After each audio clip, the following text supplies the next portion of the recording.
Renfrew-Nipissing-Pembroke. Mr. Speaker, the government must invoke the National Defence Act to use the military for civilian law enforcement.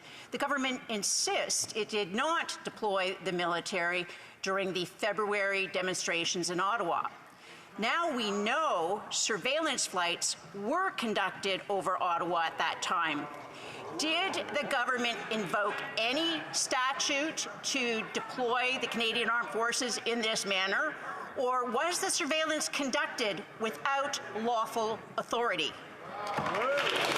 The Right Honourable Prime Minister. Mr. Speaker, the flight in question was part of a Canadian Armed Forces training exercise that was planned prior to and was unrelated to the Convoy protest. Now, Mr. Speaker, I think this is a perfect example where the official opposition in this country needs to be very careful about spreading... I'll get order. I'll let the Prime Minister restart. Right Honourable Prime Minister. Thank you, Mr. Speaker.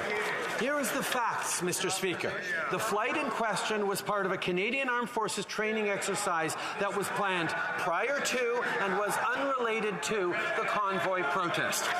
That's the fact, Mr. Speaker. Now, what the official opposition is playing with right here is dangerously close to misinformation and disinformation when they choose to make political hay out of something that could be concerning to many people if it were true, but is simply not. And I think it's important, and it behooves all of us in this House to demonstrate responsible leadership in how we move forward.